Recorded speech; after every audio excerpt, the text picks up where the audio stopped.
الله وبركاته. الحمد لله قدم من شاء بفضله وأخر من شاء بعدله، لا يعترض عليه ذو عقل بعقله ولا يسأله مخلوق عن علة فعله. هو الكريم الوهاب حازم الأحزاب ومنشئ السحاب ومسبب الأسباب وخالق الناس من تراب، من اهتدى به ما ذل ومن اتقاه ما زل ومن اعتز به عبادل ومن طلب غناه ما قل، له الكبرياء والجبروت عز وجل. أشهد أن لا إله إلا الله وأن محمدا عبده ورسوله. رب اشرح لي صدري ويسر لي أمري واحلل عقدة من لساني يفقهوا قولي. அன்பார்ந்த அல்லாஹ்வின் நல்லடியார்களே, அல்லாஹ் அவன் கருணையாளன். அவன் கருணைக்கு அடுத்த பிற்பாடு அவன் உக்கிரமான ஒரு பண்பு என்றால் அவனிடம் அது அவனுடைய கோபம்தான். அல்லாஹ்வின் கோபம் எவன் மேல் இறங்குகிறதோ அந்த கோபத்தின் வெளிப்பாடு மறுமையில் மட்டுமல்ல, உலகத்திலும் அவன் அந்த கோபத்தின் சுவடுகளை காணாமல் மண்ணுக்குள் புதைய மாட்டான். அதற்கு ஃபிரௌன் அத்தாட்சி, நம்ரூத் அத்தாட்சி, காரூன் அத்தாட்சி. இதுபோல எத்தனையோ இறைவனது கோபத்தை உலகத்தில் பெற்றவர்கள் உலகத்திலேயே சின்ன பின்னமாக்கப்பட்ட வரலாறுகள் இஸ்லாமிய வரலாற்றில் நெடுகிலும் உண்டு. இறைவனது லஅனத், இறைவனது கோபம் ஒருவன் மேல இருந்ததுண்டா அல்லாஹ் என்ன சொல்ல வரான்டா, 4வது அத்தியாயத்துடைய 52வது வசனம், உலாயிகல்லதீன லஅனஹுமுல்லாஹு வமன் யல்அனில்லாஹு ஃபலன் தஜித லஹு நஸீரா. எவனை அல்லாஹ் சபித்து விட்டானோ அவனுக்கு நாளை மறுமையில உதவி செய்யறவன் எவனும் கிடையாது அப்படின்னு. அன்பானவர்களே, அது மட்டும் இல்ல, தினசரி ஒவ்வொரு நாளும் ஒவ்வொரு வேளை தொழுகையிலும் ஒவ்வொரு ரக்காத்திலும் நாம் இறைவனை புகழ்ந்து விட்டு நமக்கான தேவைகளை இறைவனிடம் கேட்கிற போது இஹ்தினஸ் ஸிராத்தல் முஸ்தகீம், இறைவா எங்களுக்கு நேர்வழியை காட்டு. எப்படியான நேர்வழி? ஸிராத்தல்லதீன அன்அம்த அலைஹிம், யாரின் மீது நீ அருள் பாலித்தாயோ அவர் சென்ற வழி. கைரில், இவர்களின் வழியில என்ன செலுத்தி விடாதே. மக்தூபி அலைஹிம், நீ யாரின் மீது கோபப்பட்டாயோ வலல்லாலீன், வழி தவறினார்களோ அவர்களின் வழியில் எங்களை செலுத்தாதிருப்பாயாக என்று ஒவ்வொரு தொழுகையிலும் ஒவ்வொரு ரக்காத்திலும் ஓதுகிறோம்.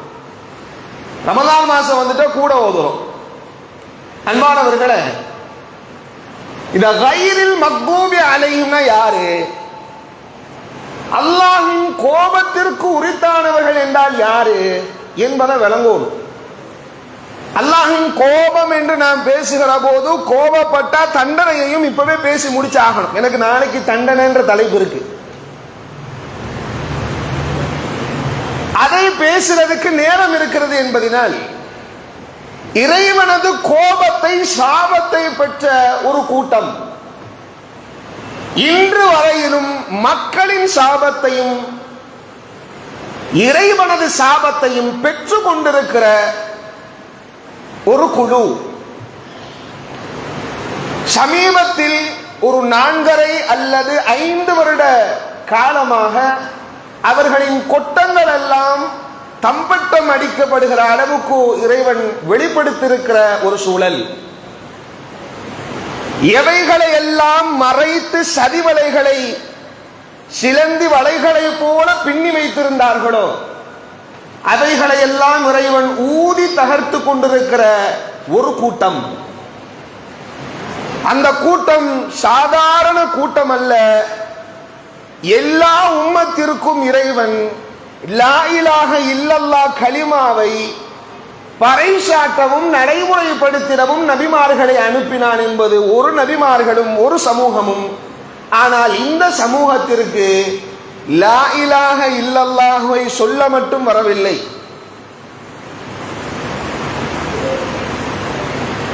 நபிமார்கள்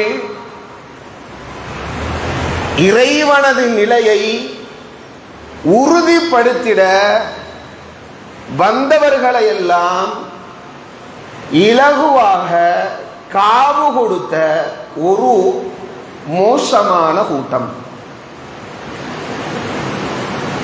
சமீபத்தில் எப்ஸ்டீன் ஃபைல்ஸ் போன்ற ஒரு கொடூரமான கேஸை நம்ம வாழ்நாளையில் கேள்விப்பட்டிருக்க முடியாது என்கிற அளவுக்கு மோசமான ஒரு நிலை.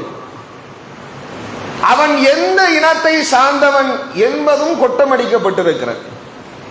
மொசாதின் உளவாளி என்பதெல்லாம் ஒரு பக்கம் இருக்க, ஒரு பக்கம் இது யூகமாக இருக்கலாம் ஒரு வேளை என்றாலும் இப்படியானவர்கள் இதை செய்ய மாட்டார்கள் அந்த குழுன்னு கேட்டா இதெல்லாம் அவர்களுக்கு ஜுஜுபி. வரலாற்றை கொஞ்சம் பார்க்க வேண்டியது இருக்கிறது. நபி இப்ராஹிம் அலைஹிஸ்ஸலாத்து வஸ்ஸலாம், இந்த வரலாறை துவங்குவதற்கு முன்பாக சொல்லிவிடுகிறேன் அன்பானவர்களே, இதில் ஆயிரக்கணக்கான படிப்பனைகள் நமக்கு உண்டு. ஒற்று பார்த்து உரசி பார்த்து நம்மளை சுய பரிசோதனை செய்ய வேண்டிய ஒரு வரலாறு. நபி இப்ராஹிம் அலைஹிஸ்ஸலாத்து வஸ்ஸலாம் உடைய முதுமை காலத்தில் இறைவன் இரு குழந்தைகளை இப்ராஹிம் அலைஹிஸ்ஸலாத்து வஸ்ஸலாம் அவர்களுக்கு கொடுத்தான். ஒன்று அன்னை ஹாஜரா அலைஹிஸ்ஸலாத்து வஸ்ஸலாம் அவர்களுக்கு இஸ்மாயில் அலைஹிஸ்ஸலாத்து வஸ்ஸலாம் என்கின்ற புதல்வனும், அன்னை சாரா அலைஹிஸ்ஸலாத்து வஸ்ஸலாம் அவர்களுக்கு இஸ்ஹாக் அலைஹிஸ்ஸலாத்து வஸ்ஸலாம் என்கின்ற புதல்வனும் நபி இப்ராஹிம் அலைஹிஸ்ஸலாத்து வஸ்ஸலாம் அவர்களுக்கு அல்லாஹ் வழங்கினான். இஸ்மாயில் அலைஹிஸ்ஸலாத்து வஸ்ஸலாம் அவருடைய பரம்பரையில் எந்த நபியையும் அல்லாஹ் அனுப்பவில்லை. இல்ல முஹம்மதுன் ஸல்லல்லாஹு அலைஹி வஸல்லம், முஹம்மது நபி ஸல்லல்லாஹு அலைஹி வஸல்லம் அவர்களை மாத்திரம் இஸ்மாயில் அலைஹிஸ்ஸலாத்து வஸ்ஸலாமுடைய சந்ததியில் அல்லாஹ் வரச் செய்தான். ஆனால் இஸ்ஹாக் அலைஹிஸ்ஸலாத்து வஸ்ஸலாம் அவர்களுடைய பரம்பரையில் நிறைய நபிமார்கள் வந்திருக்கிறார்கள். இஸ்ஹாக் அலைஹிஸ்ஸலாத்து வஸ்ஸலாம் உடைய புதல்வர் தான் யாக்கூப் அலைஹிஸ்ஸலாத்து வஸ்ஸலாம். யாக்கூப் அலைஹிஸ்ஸலாத்து வஸ்ஸலாம் உடைய புனை பெயர் இஸ்ரா. அதனால் தான் குர்ஆன் நெடுகிலும் யா பனீ இஸ்ராஈல குரு நிஅமதி அல்லதி அன்அம்து அலைக்கும் அப்படின்று குர்ஆனில் நெடுகிலும் யா பனீ இஸ்ராஈல் என்று பனு இஸ்ரவேலர்களே என்று அழைப்பது இந்த யாக்கூபுகளின் சந்ததியைத்தான் அலைஹிஸ்ஸலாத்து வஸ்ஸலாம். இந்த யாக்கூபிற்கு 12 புதல்வர்கள் இருந்தார்கள். அதில் ஒருவர் தான் பிரபல்யமானவர், மிகச்சிறந்த அழகர். அவரை போன்ற அழகர் இல்லை, நபி யூசுப் அலைஹிஸ்ஸலாத்து வஸ்ஸலாம். அந்த யூசுப் அலைஹிஸ்ஸலாத்து வஸ்ஸலாமுடைய ஒரு சகோதரர் தான் யஹூதா என்று சொல்லப்படுகிற ஒருவர். அவருடைய சந்ததி தான் இந்த இனக்குழு. அன்பர்களே, நண்பர்களே, நபி யூசுப் அலைஹிஸ்ஸலாத்து வஸ்ஸலாம் அவருடைய சகோதரின் வழியாக வந்திருந்தாலும் எகிப்தினுடைய அரசாங்கத்தை அல்லாஹ் யூசுப் அலைஹிஸ்ஸலாத்து வஸ்ஸலாம் அவர்களுக்கு கொடுத்திருந்தார்.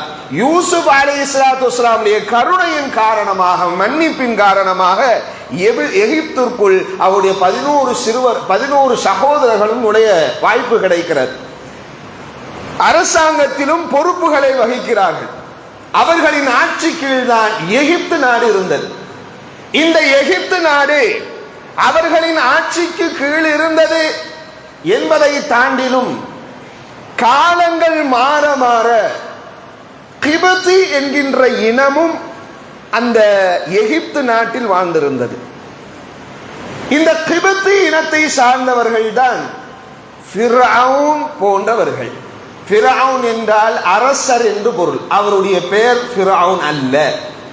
கிபதி என்கின்ற இனமும் இருந்தது. பனு இஸ்ரவேலர்களின் ஆட்சி அந்த எகிப்தில தலையோங்கி இருந்தது. காலங்கள் மாற மாற இறைவனது நிஅமத்துகளை மறந்தார்கள். இறைவன் அவர்களுக்கு கொடுத்த வளங்கள், சுகங்கள், நலங்கள் யாவற்றையும் மறந்து துளைந்து போனார்கள். துளைந்ததினால் அல்லாஹ் கண்டுகொள்ளாமல் விட்டுவிட்டான். அன்பர்களே, நமக்கும் ஒரு நாள் ஆட்சி அதிகாரம் இருந்தது. ஒரு காலத்தில் ஆட்சி அதிகாரம் இருந்தது. செழிப்பானவர்களாக அல்லாஹ் நம்மை வைத்திருந்தான். மிகச் செழிப்பானவர்களாக வைத்திருந்தான். அல்லாஹ்வை எனது மூதாதையர்கள் மறந்து வாழ்ந்தார்கள். அவனது அருளான இந்த ஹிதாயத்தினும் இஸ்லாத்தினை தன்னகம் மட்டுமே வைத்துக் கொண்டார்கள். ஊருக்குள் தெருவுக்குள் நடக்கிற பிற மத சகோதரர்களுக்கு பரப்புவதற்கோ அவர்களின் உள்ளத்தில் பதிப்பதற்கோ எந்த முயற்சியும் எடுக்கவில்லை. மாறாக உயர்வு தாழ்வு பாராட்டினார்கள்.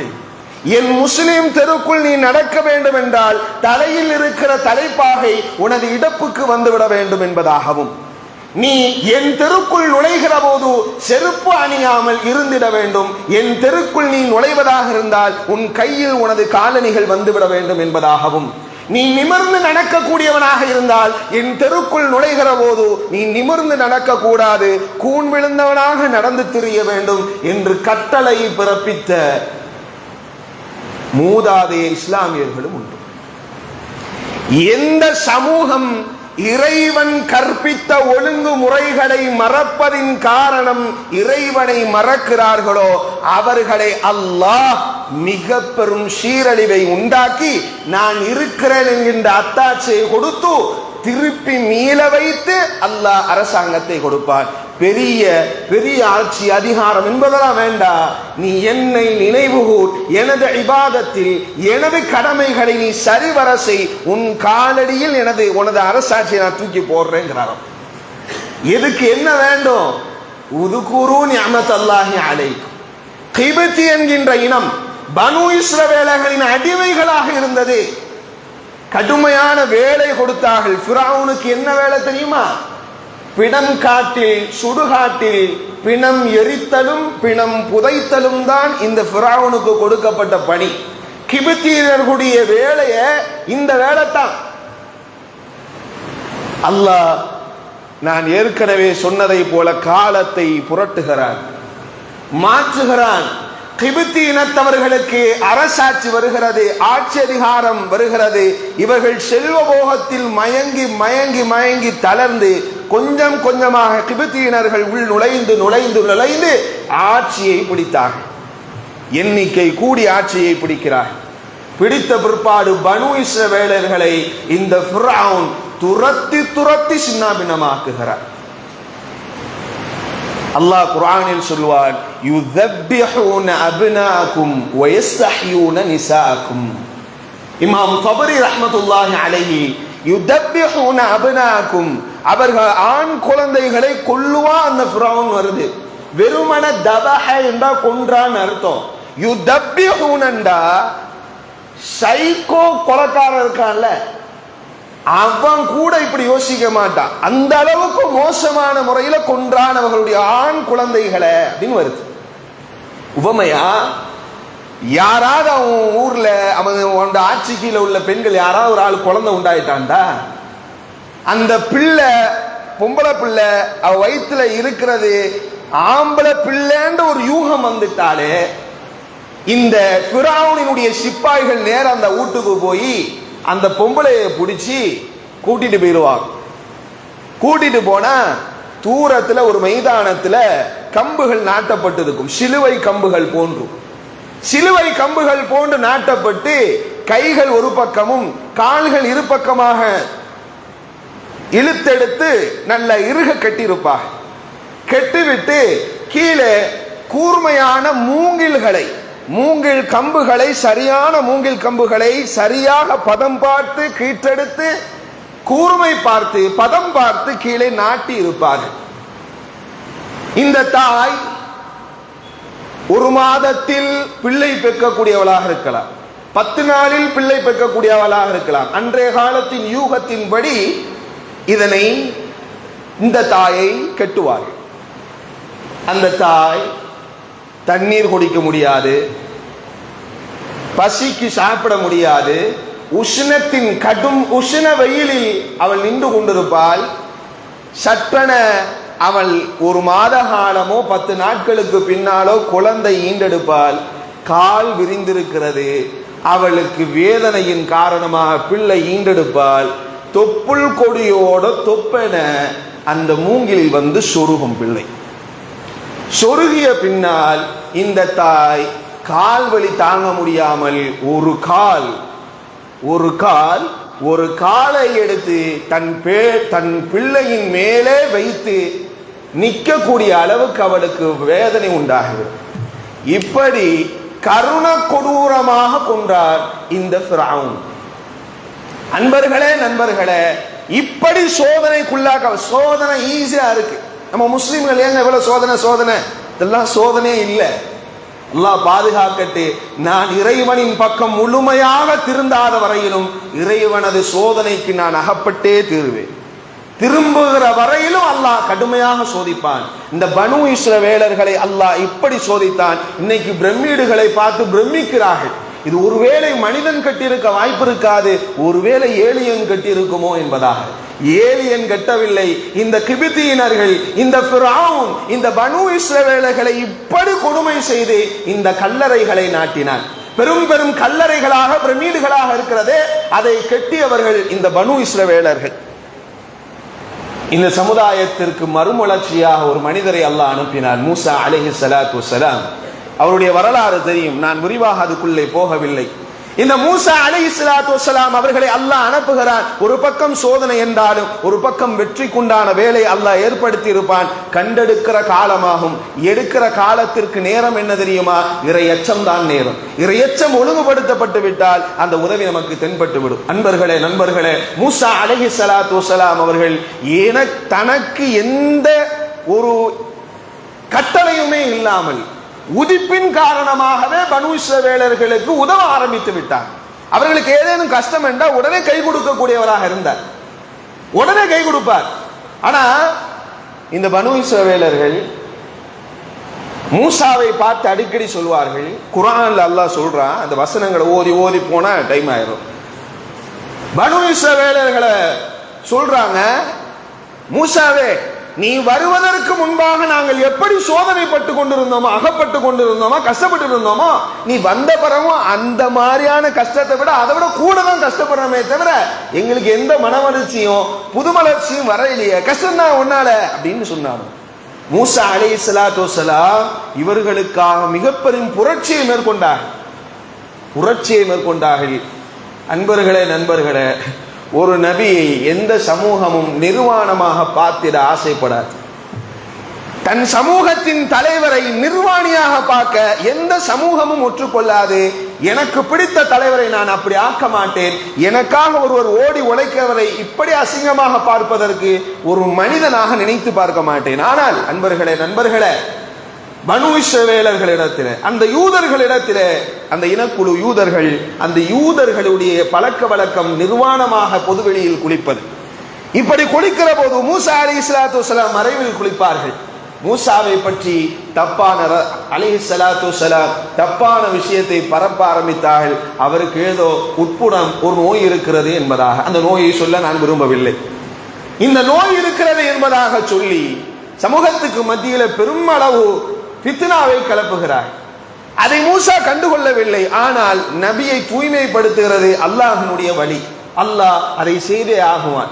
தூய்மைப்படுத்துவதற்கு என்ன வழி உண்டோ அதை செய்வார். அது என்ன வழியாக வேண்டுமானாலும் இருக்கலாம். ஆனால் முடிவு நல்முடிவாக இருக்கும்.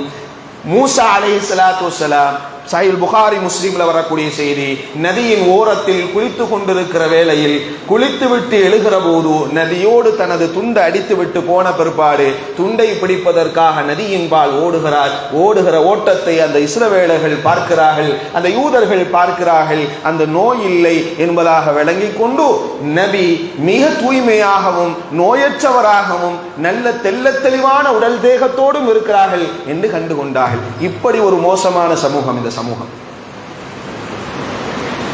நண்பர்களே, நம்ம வாழ்க்கையில நேரடியா ஒரு நியமத்தை அல்லாஹ் காட்டுறான். நான் திடீர்னு உட்கார்ந்துட்டு இருக்கிறேன், எனக்கு ஒரு 10 லட்சம் ரூபாய் வேணும் இறைவான்னு அல்லாஹ்ட்ட கேட்டு இருக்கேன். திடீர்னு பார்த்தா என் ஊடு உடஞ்சி ஒரு 10 லட்சம் ரூபாய் அப்படி ஒரு பேக் பண்ணி தப்புன்னு உழுது பார்த்துட்டேன். இதுக்கு எந்த காரணம் இல்லை, மேல் வீட்டுக்காரன் காரணம் இல்லை, ஏதோ அல்லாஹ் தான் காரணம்னு தெரிஞ்சிட்டு என் ரப்ப நான் சர்வசாதாரணம் எடுத்துக்கொள்வேனா? எடுக்க வாய்ப்பே இல்லை. இது சாதாரண அற்பம், ரப்புக்கு இது ஒரு மேற்ற இல்லை.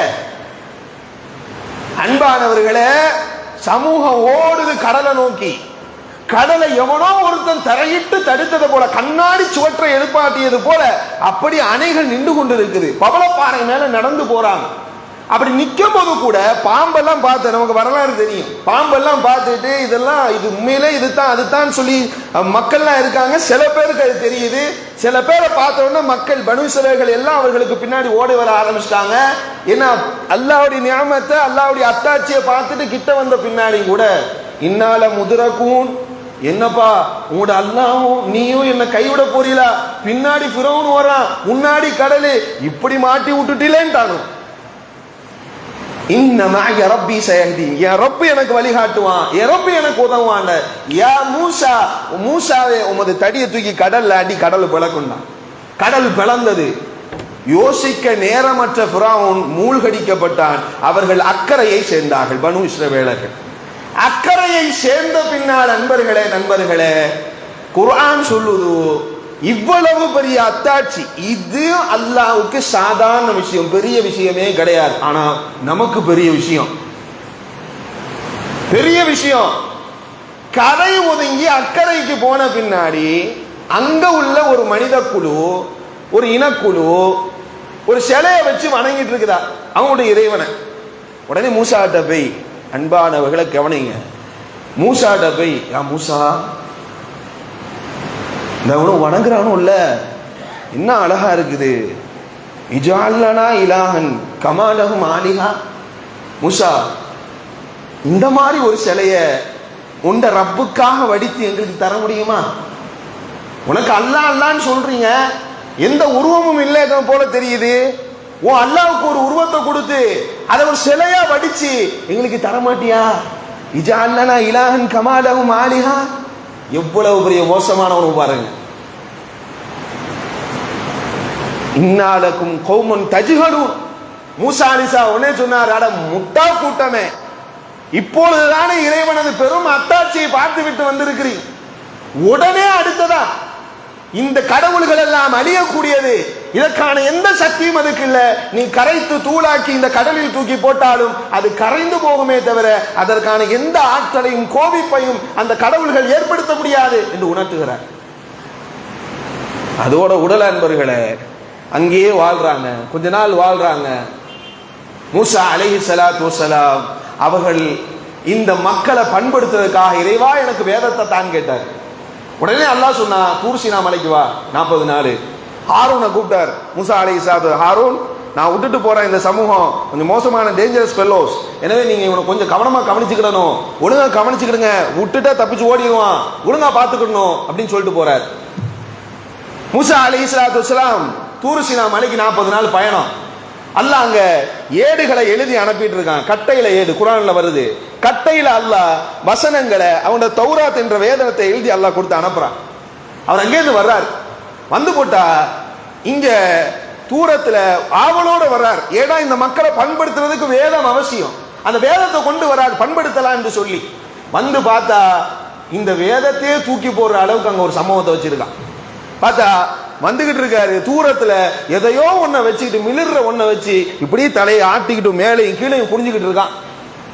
ஓடி வந்தார், எதை தூக்கி போட்டுட்டு, கட்டையை தூக்கி வீசிட்டு, தௌராத்தை தூக்கி வீசிட்டு ஓடி வர்றார். என்னப்பா இது, என்னப்பா இது? ஹாரூனை கூப்பிட்டு ஹாரூனுடைய லஹியதிஹி உனுகிஹி, கழுத்தையும் தாடியும் ஒரே மாதிரி 2 கையால பிடிச்சிட்டு, ஏன் இப்படி செஞ்சீங்க? கண்டிருக்க கூடாதா? அவனுல தட்டி இருக்க கூடாதா? ஏதோ என்னமோ செஞ்சிட்டு இருக்காங்க, என்ன செய்யறானோ? மூசாவே, என் மீது கோபப்படாதீர்கள். நான் பல தடவை இவர்களை சொன்னேன், இவர்கள் அங்கீகரிக்கவில்லை, ஏற்றுக்கொள்ளவில்லை, என்னை உதாசீனப்படுத்தி விட்டார்கள். ஏனென்றா மிரட்டிட்டானோ. முன்னாடி உள்ள நபிமார்களுக்கு நடந்த கதை உனக்கு நடந்தானோ. என்ன செஞ்சானோ? நபிமார்கள் வந்தா கண்ணியப்படுத்தணும், அல்லது மிஞ்சி மிஞ்சி போனா அடிச்சிருப்பாங்க. இவனும் நிக்க வச்சு தலையில ரம்பத்தை தூக்கி அறுத்து 2ஆ பொளந்தவனும். மூசா அலைஹிஸ்ஸலாத்து வஸலாம் போனாரு. யார் இதை செய்தால்? ஹாரூன் சொன்னார், இந்த சாமிரின்றார். குடிச்சாரு. என்னடா ஏதுடா ஏண்டா இப்படி செஞ்சா? நான் எல்லாட்டையும் நகை கலெக்ஷன் பண்ணனா, தங்கம் வெள்ளி கிடைச்சிச்சா, அதையெல்லாம் உருக்குனா, ஒரு காளை கண்டு மாதிரி செஞ்சனா, அதுக்கப்புறம் ஜிப்ரீல் அலைஹிஸ்ஸலாத்து வஸலாம் வந்துட்டு போனாங்கல்ல, அதுல உள்ள ஒரு மண்புடி எடுத்தனா, அந்த மண்புடி இது மேல தூணனா, ஊதிட்டு அதுக்கப்புறம் எடுத்துட்டு நான் கையை வச்சு லேசா அதுக்கு இடுக்குல ஒரு குத்துனேன். அது ஒரு மாதிரியா சத்தம் போட்டுச்சு. நான் நினைச்சிட்டேன், இதுதான் இறைவன், இதுதான் இலாகு, இதுதான் கடவுள். ஏன்னா ஆற்றல் வந்துட்ட, அப்ப அதான கடவுள் அப்படின்னு நாங்க வணங்க ஆரம்பிச்சிட்டோம். உண்மையிலேயே இதுதான் இறைவன் மூசா அப்படின்ட்டு. உடனே அதை எடுத்து உருக்கி தட்டையாக்கி கடல்ல தூக்கி எறிஞ்சாங்க. பாருங்க சமூகத்தை பாருங்க, அப்படி வாயில எச்சி ஒதுங்குது, துப்புறது அளவுக்கு. இதை விட மோசம் ஆகணும். எதுக்கு போட்டுட்டு என்ன மூசா இப்படி செஞ்சிட்டீங்க? இவ்வளவு சத்தம் வந்துச்சு இல்ல, வந்த ஆற்றல் இருந்த அந்த காளை கன்றுக்கு அந்த ஆற்றல் எங்க போச்சு இப்போ காட்டு அப்படின்னாங்க. ஒண்ணுமே சொல்ல முடியல. எல்லாரும் சரணடைஞ்சாலும் தப்புதான், மூசா தப்புதான் அப்படின்ட்டாங்க. உடனே அல்லாஹ் வசனத்தை இறக்குறா, நீங்கள் செய்தது மிகப்பெரிய பிழை, இதற்காக பழிவாங்கி தீர்ந்தே ஆக வேண்டும், உங்களோட கழுத்தை நீங்களே அறுத்துக் கொள்ள வேண்டும் என்ற வசனம் வருது. உங்களோட கழுத்தை நீங்களே அறுத்துக் கொள்ள வேண்டும் மனுஷங்களே வசனம் இறங்குது. அறுக்கலண்டா இப்படி ஒரு இனக்குழு இந்த உலகத்தில் வாழ்ந்ததுக்கான தடயம் இருக்காது, அழிச்சு விடுவேன்டா அல்லாஹ். 70,000 பேர்கள் தனது கழுத்துகளை தானே அறுத்து கொண்டார்கள், தற்கொலை செய்து கொண்டார்கள். தண்டனை. மூசா அலைஹிஸ்ஸலாத்து வஸலாம் துஆ கேட்டார். அந்த நல்ல மனுஷன் இல்லைன்னா இவன் இவ்வளவு தூரம் வந்திருக்க மாட்டான். கையை ஏந்தி துஆ கேட்டாரு, இறைவா இப்படியே நீ இப்ப எல்லாரும் செத்து போயிட்டான், உன்னை வணங்குறதுக்கு இந்த இனக்குழு இல்லாம போயிரு இறைவா அப்படின்னு அல்லாஹ் நிப்பாட்டினா. சரிப்பா, உனக்கு இந்த இடத்துல தான் உனக்கு ஏதோ முசீபத் இருக்கு போல இது, நீ ஒரு புண்ணியமான இடத்துக்கு போ. மஸ்ஜிதுல் அக்ஸான்னு ஒரு இடம் இருக்குது, அங்க போ. அங்க போனண்டா உனக்குன்னு ஒரு ஆலயம் இருக்கு, அங்க நெருப்பு வனங்கள் இருக்கா, அங்க போயிட்டு நீ ஒன்னும் செய்ய வேண்டாம், மஸ்ஜிதுல் அக்ஸா வாசல்ல போய் நில்லு. அந்த நெருப்பு வனங்களுடைய அரச அவனே உன்கிட்ட வந்து இந்த மஸ்ஜிதுல் அக்ஸாவுடைய பொறுப்பை ஒப்படைச்சிட்டு உனக்கு அந்த நாட்டை கொடுத்துட்டு அவன் போயிருவான், நீ கிட்ட போயிரு. மூசா அலைஹிஸ்ஸலாத்து வஸலாம் ஆர்வத்தோட கூட்டு போறாங்க. இதுக்கு முன்னாடி ஒன்னு இருக்குது, வேதத்தை தூக்கி போட்டார்ல, அந்த வேதத்தை எடுத்துக்கொண்டு கொடுத்தார். இதான்பா வேதம். வேதமா? இதான் வேதம். கழுத்து அறுபட்டு இருக்கான், 70,000 பேர் செத்து போயிருக்கான், அப்போ உடலை உண்ட கொழுப்பு. இதான் வேதம். சரி சரி சரி, எங்க வாங்கிட்டு வந்தீங்க? தூரிசி நாமாலையா? சரி சரி சரி சரி சரி. அப்புறம் இந்த வேதத்தெல்லாம் நாங்க வாங்கிக்கிட முடியாது பாப்பா. அது அல்லாஹ் அப்படியே நேரா எங்கிட்ட கண்ணு முன்னாடி இறக்கணும். நீ ஏனிய போட்டு நீ வானத்திலிருந்து இறக்கி கொண்டு வரத நாங்க பார்க்கணும் அப்படின்னு அல்லாஹ் சொன்ன வசனத்துல, யா ஜிப்ரீல், இந்த போயிட்டு அவன் இருக்கிற பிரதேசத்திலே பெரிய மலை தூர்சினா மலை, அந்த மலையை தூக்கி இந்த பயலுவ மண்டையிலேயே போடு. ஓடுறதுக்கு முன்னாடி கேட்டுக்கோ, வேதத்தை வாங்குறியா இல்லையாண்டு. உடனே வசனத்தை இருக்கிறவனா கண்ணு முன்னாடி மலை தூக்குது.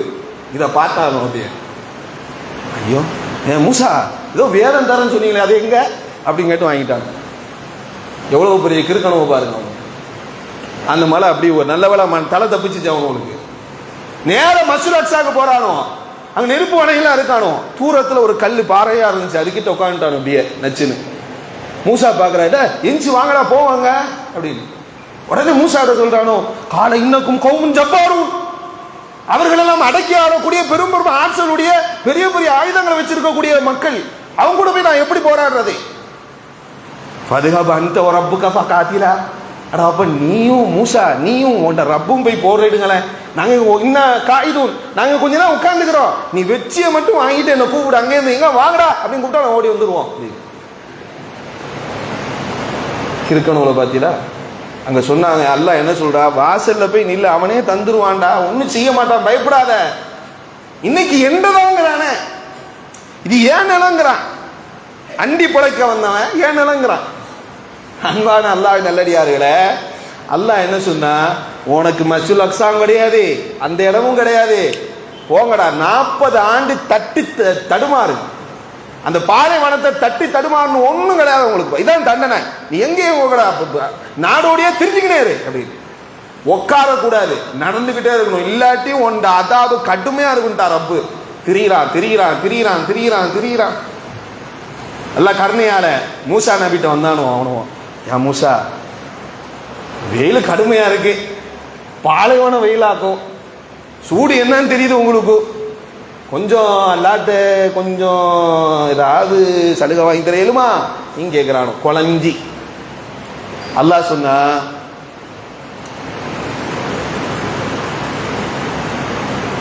நாம் சூரியன் உதிப்பதிலிருந்து சூரியன் மறைகிற வரையிலும் அவர்களுக்கான ஒரு மேகத்தை அனுப்பி வைப்போம், அதில் அவர்களை நிழலாடி கொள்ள செய்யட்டும் என்று இறைவன் வசனத்தாரதான்.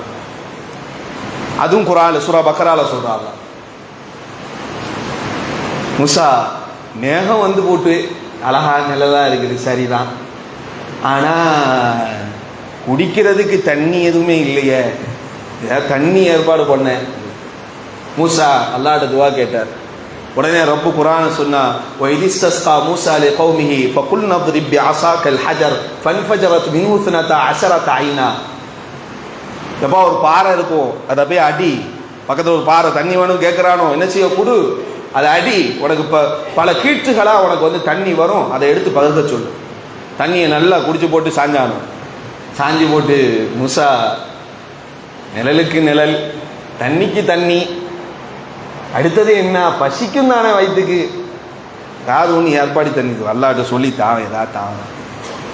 உடனே அல்லாஹ் மன்னு செல்வா, அல்லாஹ் சொல்றா குர்ஆன்ல, மன்னு செல்வாவை இறக்கினா. எந்த அருளை அல்லாஹ் கொடுத்தாலும் அதுல ஒரு சோதனை வச்சிருப்பான், கட்டுப்பாடு என்ற ஒரு சோதனை வச்சிருப்பான். மண்ணு செல்வாவை நீ ஒண்ணுமே செய்ய வேண்டாம், வானத்திலிருந்து அப்படியே உனக்கு உன் கண்ணு முன்னாடி மேகத்தை பொழந்துக்கிட்டு அப்படியே தட்டி இறங்குண்டா, அட வாப்பா ஸ்ரீதேவி, அதுலேருந்து புறக்கி சாப்பிடுன்னா உனக்கு தேவையானதை நீ சாப்பிட்டுக்கோ, எதையும் எடுத்து பதுக்கி ஃப்ரிட்ஜில் வைக்காது. ஃப்ரிட்ஜில் வச்சுக்கிறது, பதுக்கி வச்சுக்கிறது, அசருக்கு தேவைப்படுமே, நாளைக்கு தேவைப்படுமே, நாளை மறுநாளைக்கு சாம்பார் காய்ச்சுன்னா தொட்டுக்கிறதுக்கு இந்த கிரேவி உதவுமே, இப்படியெல்லாம் நீ இன்னைக்கு பதுக்கிறிய, அது மாதிரி பதிக்க வேண்டாம். அப்படி சொல்லலை, ஒப்பிட்டு சொல்றேன். நீ பதுக்க வேண்டாம், சேமிச்சு வைக்க வேண்டாம், உனக்கு அழகான கடா இறைச்சி, அழகான பறவை இறைச்சி எல்லாம் இறங்கும், ஜோரா சாப்பிடும். நீ இறக்கும் அல்ல கருணையான இல்ல, உங்களுக்கு எவ்வளவு பெரிய முசீபத்தா இருந்தாலும் அல்ல இறக்குனா சாப்பிட்டு போட்டு அப்படி வேணும் டின்னு கட்ட ஆரம்பிச்சிட்டான். கெட்டி கட்டி ஓரமா பைசல் பண்ணிக்கிட்டு இருக்காங்க. அல்ல அதுக்கும் சில தண்டனையை கொடுத்தான். அடுத்ததா பார்த்தா, மூசா இங்க வாங்க, என்ன ஒரே கவிச்சையா இருக்கு, என்ன ஒரே கோழி, ஒரே பறவைக்கறி, ஒரே மாட்டுக்கறி, ஒரே மண்ணு சரி, இது என்ன? வஃபூமிஹா வஅதஸிஹா வபஸலிஹா காலா தஸ்தப்திலூன அல்லதி ஹுவ அத்னா பில்லதி. கொஞ்சம் இந்த கீரை, இந்த பருப்பு, இந்த வெங்காயம், அந்த மாதிரி சாமான கொஞ்சம் இறக்க சொல்ல, ஒரே கறியா திகட்டாது. ஏண்டா நீ பண்ண சேட்டைக்கு உன்னை அன்னைக்கே மண்ணில் போட்டு அல்லாஹ் மூடி இருக்கணும். நீ உன்னை இவ்வளவு தூரம் கொண்டு வந்து சேர்த்து இருக்கிறான். அன்பர்களே, இதுக்கப்புறமும் அல்லாஹ் பொறுத்தான். சரி போங்கடா, உங்களுக்கு அதுதானே வேணும், மஸ்ஜிதுல் அக்ஸா இப்ப போ, யாரும் இல்லை, அங்க நெருப்பு வணைகள் இருக்கானோ, பயந்து திருப்பி ஓடி வந்துடாத, அங்க மக்கள் இருப்பான், நீ போ, அவன் குறைஞ்சிட்டான், மக்கள் குறைஞ்சிட்டான், நெருப்பு வணைகள் குறைஞ்சிட்டாங்க, நீ போனா நீயே பொறுப்பெடுத்துக்கலாம். நீ போகும்போது அல்லாஹ் நீ அந்த மஸ்ஜிதுல் அக்ஸா அந்த புனித தலம் இருக்குல்ல, அதுக்குள்ள போயிட்டு சஜதா செஞ்சு என்னிடத்துல மன்றாடு, பாவமன்னிப்பு கேளு அப்படின்னு சொல்லி அல்லாஹ் அனுப்புறான். அதுக்கு வசனத்தை இருக்கு. இவன் என்ன செய்யறானுன்னா, நேரா மஸ்ஜிதுல் அக்ஸா குடுகுடுன்னு போறான். இவனோட வந்தது பெரும்பாடுங்கிற மாதிரி மூசா அலைஹிஸ்ஸலாத்து வஸ்ஸலாம் இதை அனுபவிச்சுட்டு இருக்கிறாங்க. போறான். போனா அல்லாஹ் சொல்றான், நீ புல்லக்க நுழையும் போது மஸ்லக்ஸாக்குள்ள நுழையும் போது நீ சஜிதாசி மன்னிப்பு கேளு. நுழையும் போது இப்னு கதீர் ரஹ்மத்துல்லாஹி அவர்கள் சொல்றாங்க, ஹப்பத்தும் மின் ஷார், ஹப்பத்தும் மின் ஷார் அப்படின்னாரு. அல்லாஹ் அதே மாதிரி ஈக்குவலான ஒரு வார்த்தையை சொல்லி நீ மன்னிப்பு கேளுன்னு சொன்னா அதை அப்படியே திருச்சி ஹப்பத் என்றா கோதுமைன்னு அர்த்தம்.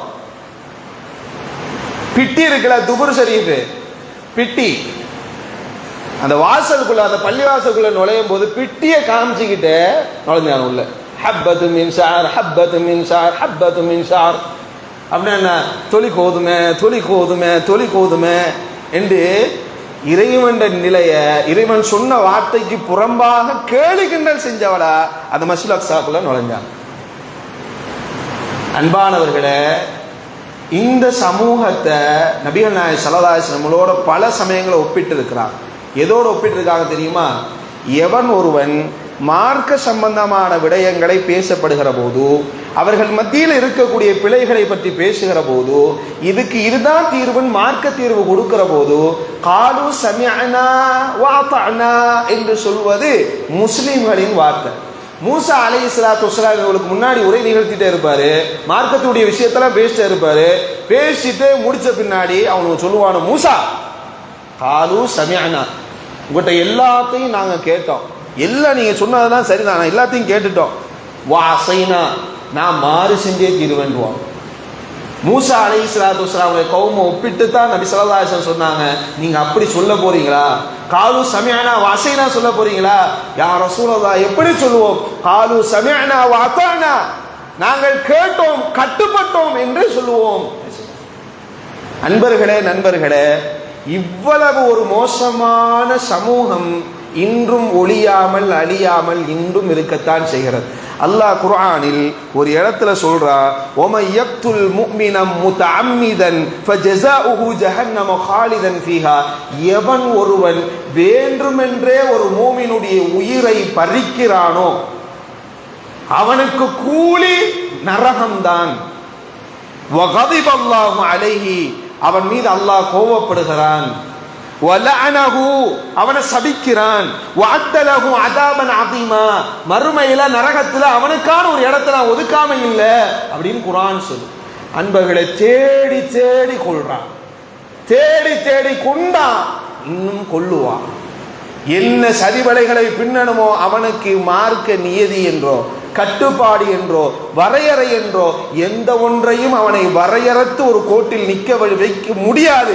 அவன் இருக்கவும் மாட்டான். குர்ஆன் அதுதான் சொல்லுது. மூமின்களை, உங்களுக்கு ஷைத்தானுக்கு அப்புறம் ஒரு விரோதி யார் இருக்கா தெரியுமா? அல்லாஹ் குர்ஆன்ல சொல்றான், 5வது அத்தியாயம்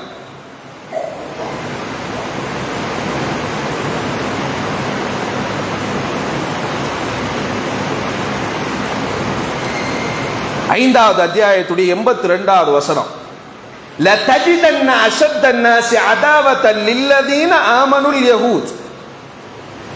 மக்களே, மனிதர்களே, மனிதர்களே மொத்தமா அழைச்சு சொல்றா, உங்களுக்கு கடும் எதிரியாக, ஒரு மூமினுக்கும் கடும் எதிரியாக யூதர்கள் இருப்பார்கள் என்று அல்லாஹ் குர்ஆன்ல சொல்றான். இவர்கள் இன்ன செயல்பாடுகளை செய்ததின் காரணமாக அல்லாஹ் அவர்களின் மீது கோபிக்கிறான். இவர்களின் பண்பு நம்மிடத்தில் இருக்குமானா விளக்க நேரம் இல்லை. நான் சொன்னதை வச்சு ஒப்பிட்டு பார்த்துக்கிறேன். அவனோட திமிரு, அவனோட கொழுப்பு, அவனோட ஆணுவம், மார்க்கத்தினுடைய அல்லாஹுடைய ஏவல்கள் வருகிற போது அவனோட திமிருத்தனம், அவனோட ஏளனத்தனம், இதெல்லாம் நம்ம இடத்துல இருந்துச்சுன்னா, மார்க்க விஷயம் பேச முடிகிற போது ஒரு ஏளனம் பண்றது, அட இதெல்லாம் பொழைக்க முடியுமா? கரண்ட காலத்திலெல்லாம் ஆட உடுக்காம இருக்க முடியுமா? அதுக்கப்புறம் மண்டையில என்ன பாம்பு விடாம இருக்க முடியுமா? பூரா விடாம இருக்க முடியுமா? அல்லது மண்டையில தானா வெட்டிட்டு இருக்க முடியாம, தாடி வலிக்காம இருக்க முடியுமா? பஜார்ல வட்டி வாங்காம வியாபாரம் செய்ய முடியுமா? இதெல்லாம் மார்க்கமாகுமா? இதெல்லாம் சொன்ன நடைமுறைக்கு சாத்தியமா? இப்படிலாம் ஒருத்தன் சொல்றானா, அந்த பய இவன் கொள்கையை பின்பற்றுறான்னு அர்த்தம். யார் இந்த மார்க்கத்தை புறக்கணிக்கிறார், மார்க்கம்னு சொல்லப்பட்ட இதாத் அத்தியுல்லாஹ் வ அத்தியுர் ரசூல், அதுக்கப்புறம் வாய்ச்சவடால் இருக்கக்கூடாது. இப்படி வாய்ச்சவடால் அடிச்சவனும் இந்த யூதர்கள். அதனால தான் சபிக்கப்பட்டானோ. அல்லாஹ் பாதுகாக்கட்டு. அல்லாஹ் சூழ்ச்சியாளர்களுக்கெல்லாம் சிறந்த சூழ்ச்சியாளர். நம்முடைய கையை அல்லாஹ் பலப்படுத்துவார். நம்முடைய இபாதத் என்னைக்கு பலப்படுகிறதோ, இறைவன் மீது நம்பிக்கை பலப்படுகிறதோ, அன்றைக்கு நமக்கு மிகச்சிறந்த வெற்றியை தருவான். அது வரைக்கும் இந்த வகனிலே கடந்து நாம குழப்பிட்டு இருக்க வேண்டியதுதான். வகன் இல்லாமல் அல்லாஹ் பாதுகாக்கட்டு, வெற்றியை தரட்டு, அவர்களை அல்லாஹ் முழுமையாக அழிக்கட்டு, இல்லாட்டி ஹிதாயத்தை கொடுக்கட்டு. ஆமீன் யா ரப்பல் ஆலமீன். நாளைக்கு இன்னொரு இறை பண்போடு சந்திப்போம். அஸ்ஸலாமு அலைக்கும் வரஹ்மத்துல்லாஹி வபரகாத்துஹு.